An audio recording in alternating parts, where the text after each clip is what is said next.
Romario തൻ്റെ കരിയറിൽ ഒരിക്കലും ഓർക്കാൻ ആഗ്രഹിക്കാത്തൊരു ദിവസമായിരുന്നു അത്.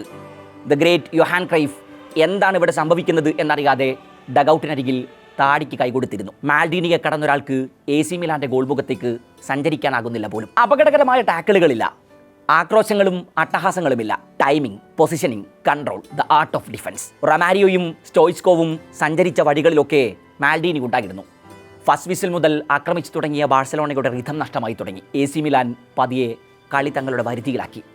പിന്നെ എണ്ണം പറഞ്ഞ 4 ഗോളുകൾ അവർ ബാഴ്സലോണയുടെ വലയിലെത്തിച്ചു. ഗോളടിച്ച മസാരോയും സാവിസോവിച്ചും മാർസൽ ഡിസേലിയും ഒന്നും ആയിരുന്നില്ല സ്റ്റേഡിയത്തിന് പുറത്തെ ചർച്ചകളിൽ നിറയെ. The one and only Paolo Maldini.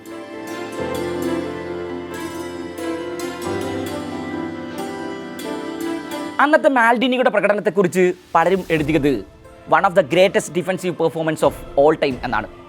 നിങ്ങൾ നേരിട്ട ഏറ്റവും ടഫസ്റ്റായ ഡിഫൻഡർ ആരായിരിക്കും? വർഷങ്ങൾക്ക് മുമ്പ് ലയണൽ മെസ്സി സിനദീൻ സിദാനോട് ചോദിച്ച ചോദ്യമാണിത്.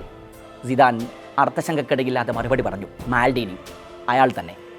David Beckham, Ronaldo Nazario, Thierry Henry, അങ്ങനെ ലോക ഫുട്ബോൾ ചരിത്രം കണ്ട പലർക്കും പറയാനുള്ളത് അതേ പേരാണ്.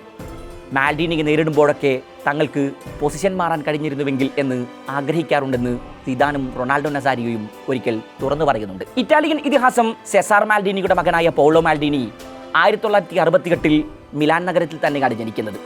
ആ നഗരവും അയാളും തമ്മിലുള്ള പ്രണയം അയാളുടെ ഫുട്ബോൾ കരിയറുമായി പോലും ബന്ധപ്പെട്ട് കിടക്കുന്നുണ്ട്. 25 വർഷത്തെ കരിയറിൽ ഒരിക്കൽ പോലും അയാൾ മറ്റൊരു ടീമിനെക്കുറിച്ച് ആലോചിച്ചിട്ടില്ല. 1978 യൂത്ത് കരിയർ ആരംഭിച്ചത് മുതൽ 2009 വിരമിക്കുന്നത് വരെ ക്ലബ് ഫുട്ബോളിൽ AC മിലാന്റെ ജേഴ്സി അല്ലാതെ മറ്റൊരു ജേഴ്സി അണിഞ്ഞിട്ടില്ല മാൽഡീനി.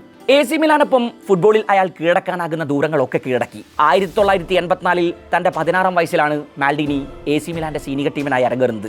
1987-88 സീസൺ അരിഗോസാക്കിയുടെ കീഴിൽ AC മിലാൻ ഫുട്ബോൾ ചരിത്രത്തിൽ ദ ഇമ്മോർട്ടൽസ് എന്ന വിളിപ്പേരിൽ അറിയപ്പെട്ട കാലം. Marco van Basten, Ruud Gullit, Franco Baresi സാക്കിയുടെ ടീമിനെ അനശ്വരമാക്കിയത്രയും. കാർലോ ആഞ്ചലോട്ടിയും റോബർട്ടോ ഡൊണാഡോണിയുമൊക്കെ അണിനിരക്കുന്ന മിഡ്ഫീൽഡ്. ഫ്രാങ്കോ ബരേസിയും അലക്സാൻഡ്രോ കോസ്റ്റക്കാട്ടയും പോളോ മാൽഡീനിയും മോറോ ടസോഡിയും നിലനിൽക്കുന്ന ബാക്ക് ലൈൻ. AC മിലാൻ ഹിസ്റ്ററിയിലെ ഡ്രീം 11. മിലാനൊപ്പം മാൽഡീനി ആദ്യ സീരിയ കിരീടം ചൂടിയത് അക്കാലത്താണ്. ആ സീസണിൽ ആകെ 14 ഗോളുകളാണ് AC മിലാൻ വഴങ്ങിയത്. അടുത്ത 2 വർഷങ്ങളിൽ തുടർച്ചയായി 2 യൂറോപ്യൻ കപ്സ് മാൽഡീനി AC മിലാന്റെ ഷെൽഫിലെത്തിച്ചു. അരിഗോ സാക്കിക്ക് കീഴിൽ റൈറ്റ് ബാക്കായി കളിക്കാരങ്ങൾ ആരംഭിച്ച മാൽഡീനിയെ സാക്കി തന്നെയാണ് ലെഫ്റ്റിലേക്ക് ഷിഫ്റ്റ് ചെയ്തത്. ഡിഫൻസിൽ ഏത് പൊസിഷനിലും അയാളെ പരീക്ഷിക്കാനാകും എന്നത് സാക്കിയുടെ ബോധ്യമായിരുന്നു.